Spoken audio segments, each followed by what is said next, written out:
That is a piece called Syrinx by Claude Debussy. It's a very famous piece.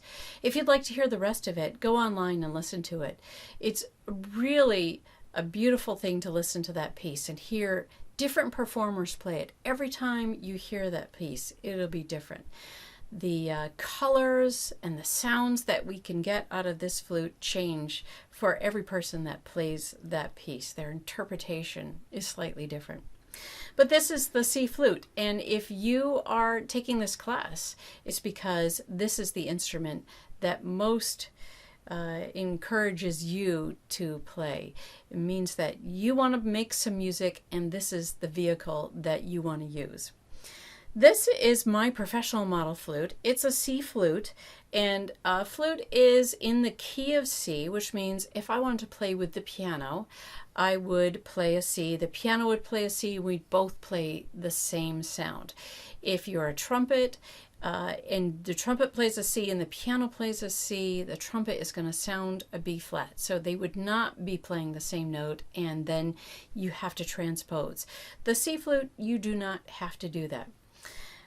This instrument you see all over the place. You see it, it's the instrument that you see in bands, in orchestras, playing in jazz bands. You play it in church. You play it for weddings. I just played it at a wedding. It makes a beautiful instrument for every occasion. So this is my professional model flute. It is a Haynes flute. It's solid silver. It has a B foot. That is this section right here. What that means is that I have an extra key right here.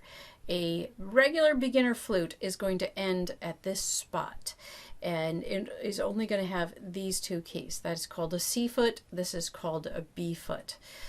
I also have open holes. Beginner flutes can have open holes, but it's easier for beginners to play the plateau model, which means that the holes are closed.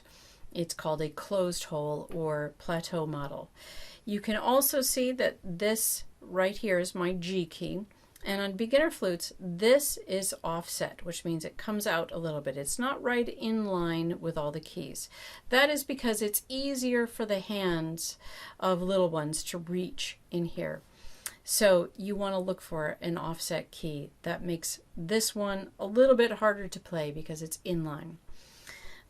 Another difference is I have a gold riser, and a riser is what attaches my lip plate here to my head joint, and that is gold, so that when my air hits the strike edge, the outer edge of my lip plate, it will hit the gold and it will change the sound.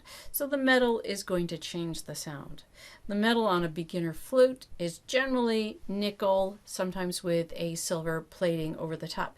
That just makes the flute much sturdier for beginners to use. It's not going to get dented quite as easily. The keys won't bend quite as easily. This one is a more sensitive instrument, and it will bend and dent much easier than a nickel flute. It's just the metal is different. So when you're looking, that's what you're going to be looking for and reading about.